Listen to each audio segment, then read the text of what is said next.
राधे राधे साथियों, आज हम क्लास 10th प्रश्नावली 1 के 2020 से लेकर 2024 तक जो भी प्रश्न राजस्थान बोर्ड में आए हैं उन सभी को आज सोल्व करेंगे और वो परीक्षा की दृष्टि से आपके लिए बहुत महत्वपूर्ण साबित हो सकते हैं। इसमें सबसे पहला प्रश्न जो कि 2020 में पूछा गया है और कहा गया है कि दो संख्याओं का गुणनफल 12,960 है तथा महत्तम समापवर्तव्य 18 हो तो एलसीएम आपको यहां पर ज्ञात करना है, लघुत्तम समापवर्तव्य ज्ञात करना है। इसके लिए फॉर्मूला होता है कि एलसीएम इंटू एचसीएफ बराबर आता है पहली संख्या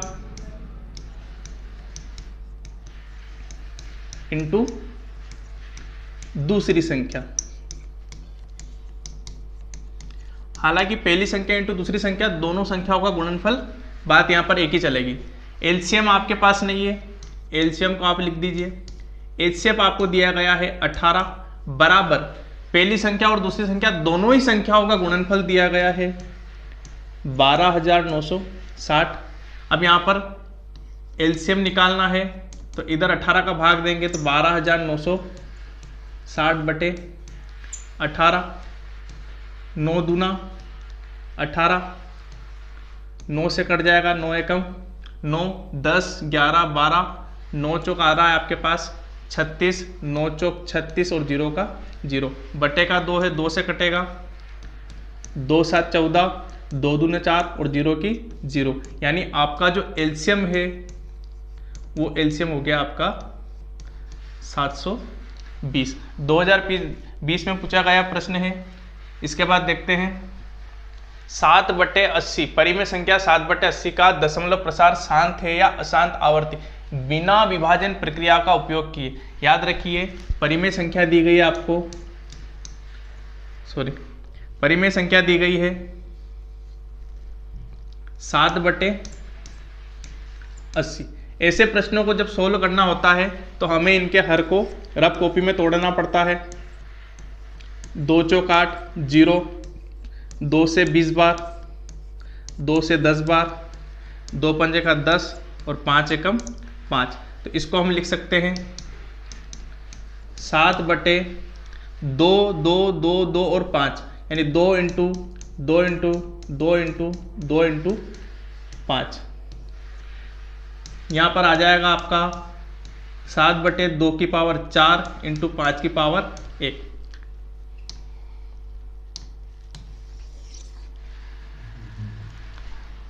ऐसे प्रश्नों में याद रखें कि जब भी ऐसे प्रश्न होते हैं 2 की पावर 4 बन रही है और 5 बन रही है तो इन प्रश्नों को हम ऐसे लिख सकते हैं कि दी गई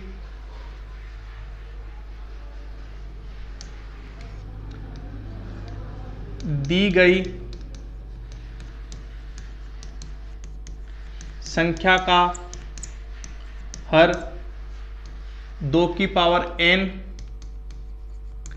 तथा 5 की पावर n का रूप है, अतः दी गई संख्या एक शांत संख्या है। क्योंकि 2 और 5 का जो गुणा होता है वो होता है आपके 10, और 10 क्या करता है जब भी भाग लगाता है तो केवल और केवल पॉइंट बनाने का काम करता है। इसका मतलब दी गई संख्या जो है आपकी कैसी है, शांत है। आगे देखते हैं 14 का वर्ग क्या होगा, तो ये तो बहुत ही सिंपल है, 14 इंटू 14 इज इक्वल टू 196। ये 2021 में पूछा गया प्रश्न है।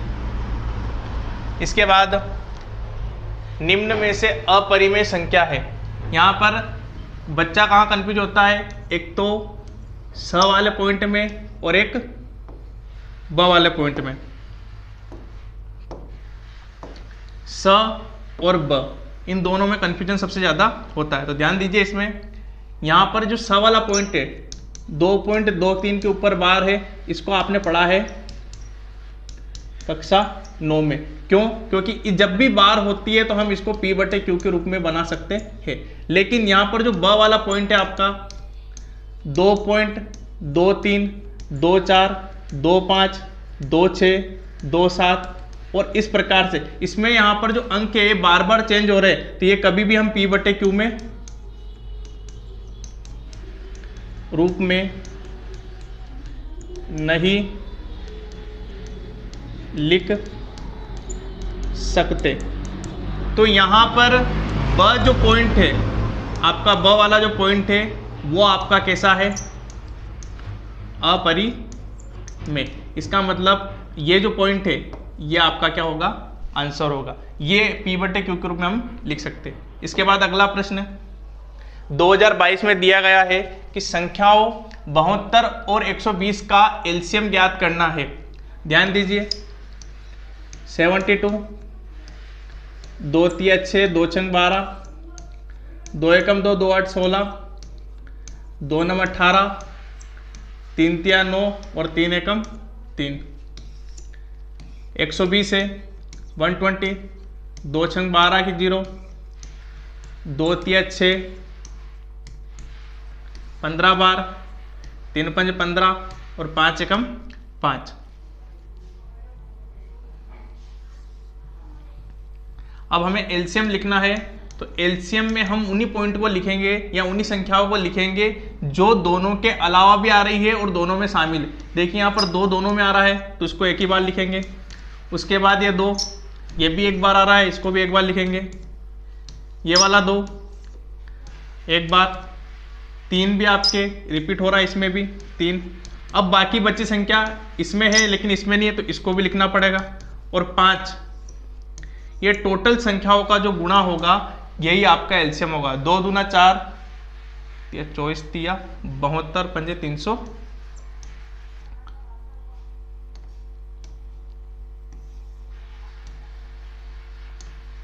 360।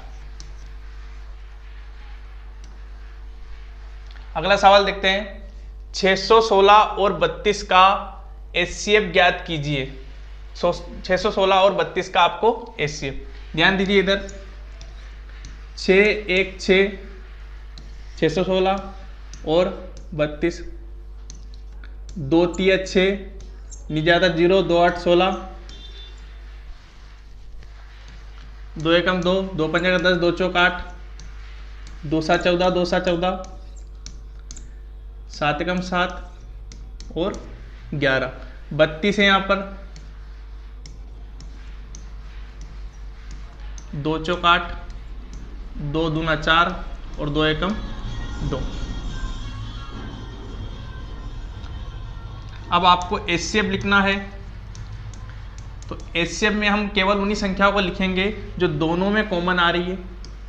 2 दोनों में कॉमन आ रहा है, ये वाला 2 दोनों में कॉमन आ रहा है, ये वाला 2 दोनों में कॉमन आ रहा है। अब इसमें 7 है, इसमें नहीं है, तो ये संख्या नहीं लिखी जाएगी, ना ये दोनों संख्याएं लिखी जाएगी। तो आपका जो एचसीएफ है वो हो गया 2 दूना 4 दूनी 8।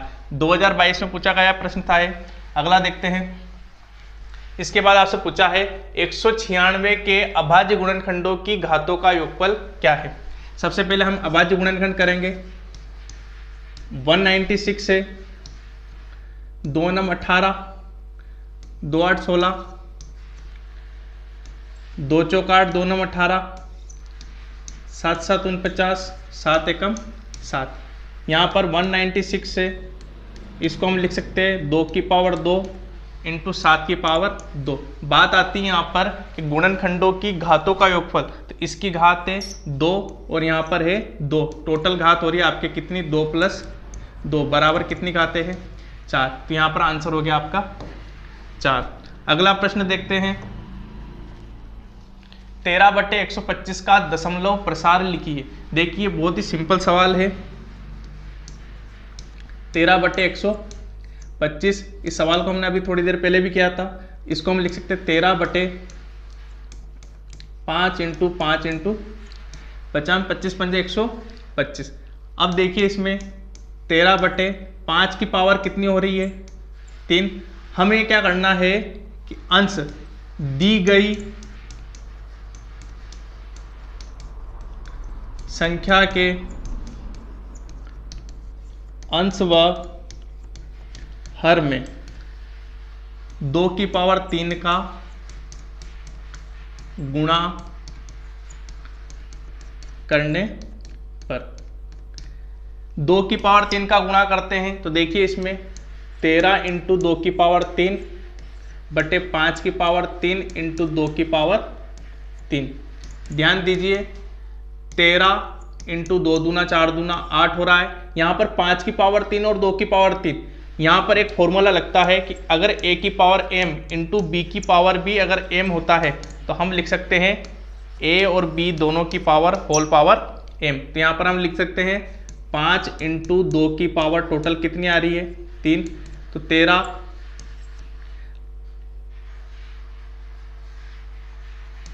8 104 और यहाँ पर आ रहा है आपके पास 5 दूना 10, 10 की पावर कितनी आ रही है 3, तो यहाँ पर आ जाएगा आपका 104 बटे 1 2 3 यानी बराबर आ रहा है 0.104 और ये आपका हो जाएगा आंसर।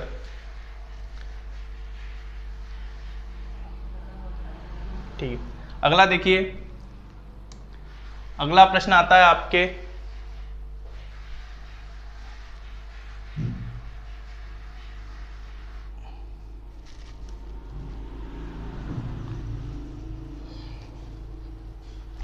दो संख्याओं का महत्तम समापवर्तव्य 27 से और उनका लघुत्तम समापवर्तव्य 162 है। यदि एक संख्या 54 है तो दूसरी संख्या क्या होगी? वही प्रश्न है जो 2020 में आया था। यहाँ पर पहली संख्या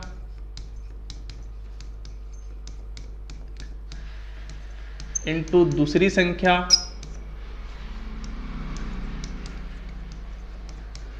बराबर आता है आपका एलसीएम इंटू एचसीएफ। यहाँ पर आपको एक संख्या दी गई है तो हम पहली संख्या को तो 54 लिख देते हैं, दूसरी संख्या नहीं है उसको हम 1 से लिख देते हैं।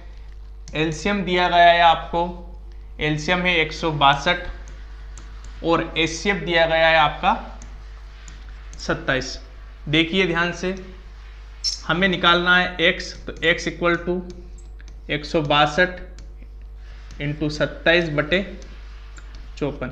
27 से कम 27 और 27 दूना होता है 54, 2 एकम 2, 2 8 16 और 2 एकम 2 यानी x बराबर आता है आपका 81।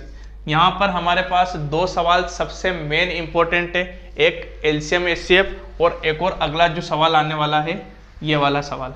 यहाँ पर हर बार प्रश्न में √2, √3, √5 और √7 के लिए सवाल हर बार कंपलसरी है,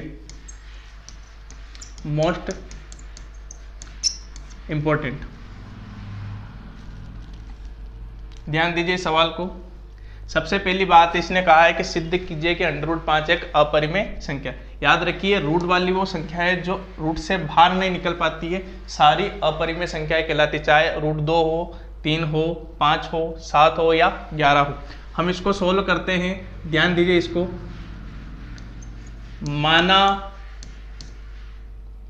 √5 एक परिमेय संख्या है, माना √5 एक परिमेय संख्या है तो हम लिख देते हैं परिमेय संख्या क्या होती है, p बटे q बराबर √5, यानी ये हो जाएगा p बराबर √5q। ये आती है आपकी समीकरण नंबर फर्स्ट। समीकरण 1 का वर्ग करने पर, समीकरण 1 का वर्ग करने पर तो आपके p का वर्ग हो जाएगा p², √5 का हो जाएगा 5 और q का हो जाएगा q²। ध्यान दीजिए ये 5 q² के गुणा में है, यहाँ पर जाएगा तो p² में क्या करेगा, भाग देगा। तो हम लिख सकते हैं कि p² 5 से विभाजित है, अतः P भी 5 से विभाजित होगा। यानी हमने P के लिए देख लिया है कि P 5 से विभाजित हो रहा है। क्या हम ये Q के लिए देख सकते हैं या नहीं देख सकते? तो ध्यान दीजिए, पुनः माना P बराबर 5R। यहां पर इसको लेते हैं हम समीकरण नंबर 2। समीकरण 2 का वर्ग करने पर, समीकरण 2 का वर्ग करने पर, समीकरण 2 का वर्ग करने पर तो पी स्क्वेयर बराबर आता है आपके 5R स्क्वेयर। ध्यान दीजिए, पी आर स्क्वेयर आ रहा है, इसको हम समीकरण 2 कर देते हैं और इसको कर देते हैं 3। देखिए पी स्क्वेयर बराबर आ रहा है 5R स्क्वेयर, तो समीकरण 2 से अगर हम मान रखते हैं, ध्यान दीजिए, समीकरण 2 से पी स्क्वेयर का मान समीकरण 4 में रखने पर, जैसे ही हम मान रखते हैं तो यहाँ पर पी स्क्वेयर का जो मान है वो होता है 5Q स्क्वेयर, और वो मान आ जाता है इस पी स्क्वेयर की जगह। तो क्या आ जाएगा? 5Q स्क्वेयर बराबर, और यहाँ पर P बराबर 5R था तो यहाँ पर आएगा आपका 25R स्क्वेयर, है ना। तो 5Q स्क्वेयर बराबर आ रहा है आपका 25R स्क्वेयर। 5 एकम 5, 50 में कितना आ रहा है? 25। तो Q स्क्वेयर बराबर 5R स्क्वेयर हम यहाँ पर लिख सकते हैं।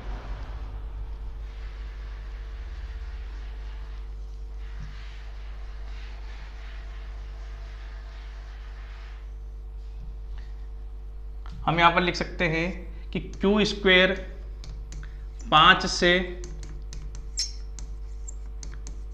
विभाजित है,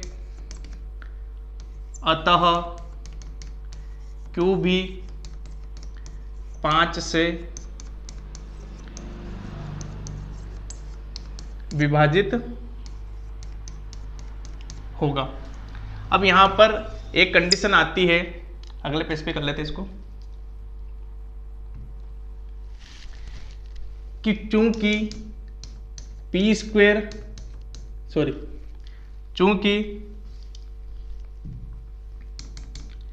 P तथा Q दोनों ही संख्या 5 से विभाजित है, अतः P तथा Q दोनों सहभाज्य है। यानी दोनों ही 5 से विभाजित है, इसका अर्थ है दोनों ही सहभाज्य है। अतः हमारा मानना कि √5 एक परिमेय संख्या है, जो कि पूर्णतः असत्य है। अतः √5 एक परिमेय संख्या होगी। देखिए इसमें ये इंपॉर्टेंट सवाल है, हर बार आता है। √5 एक परिमेय संख्या आपको मानना है, P/Q यानी परिमेय होना है। P/Q बराबर आपने √5 मान लिया है। Q को जब इधर करा है तो P बराबर √5Q। समीकरण 1 का वर्ग करने पर P स्क्वेयर √5 का वर्ग होता है 5 और Q स्क्वेयर आपका आ रहा है। हम देखिए यहाँ पर 5 का भाग देते हैं P स्क्वेयर में, तो हमें दिखता है कि भाई 5 जो है वो P स्क्वेयर में भाग दे रहा है। इसका अर्थ ये है कि P भी 5 से विभाजित होगा, क्योंकि P स्क्वेयर को हम कैसे लिख सकते हैं? P इंटू P, यानी P स्क्वेयर 5 से विभाजित है, इसका अर्थ है कि P भी 5 से विभाजित होना है। यहाँ पर P भी क्या है? 5 से विभाजित होगा। अब हम दूसरी कंडीशन लेते हैं। हमने मान लिया p बराबर 5 आ। हम इस समीकरण 3 का जब वर्ग करते हैं तो पी स्क्वेयर बराबर आ रहा है आपका 25r स्क्वेयर। पी स्क्वेयर बराबर 25r स्क्वेयर। जब हम पी स्क्वेयर की वैल्यू देखते हैं तो पी स्क्वेयर की पहले से ही वैल्यू जो है वो है आपकी कितनी 5q स्क्वेयर। तो यहाँ पर देखिए पी स्क्वेयर की वैल्यू पहले से आ रही है कितनी 5q स्क्वेयर, किसके बराबर है 25r स्क्वेयर। 5 से कट जाएगा 5 एकम 5, 50 में कितना हो रहा है 25, तो q स्क्वेयर बराबर 5r स्क्वेयर। यानी हम कह सकते हैं कि ये जो q स्क्वेयर है ये 5 से विभाजित है, अतः q भी क्या होगा 5 से विभाजित होगा। जब p भी 5 से विभाजित हो रहा है और q भी 5 से विभाजित हो रहा है, इसका अर्थ ये है कि दोनों ही संख्याएं कैसी है आपके सहभाज्य है। और सहभाज्य होने का अर्थ ये है कि मान लीजिए अगर किसी संख्या में जैसे मान लीजिए p है और q है, इन दोनों का कॉमन पॉइंट 5 है तो वो तो 5 अपने आप ही कट जाएगा। इसका मतलब p और q तो अलग होगा, यानी यहाँ पर 5 का होना या ना होना बराबर है। अतः हमारा मानना है कि √5 एक परिमेय संख्या है जो कि पूर्णतः असत्य है। अतः √5 क्या होगी, एक अपरिमेय संख्या होगी। √5 क्या होगी, एक अपरिमेय संख्या होगी। ठीक है, बाकी की अगले सवाल जो है हम कल करेंगे।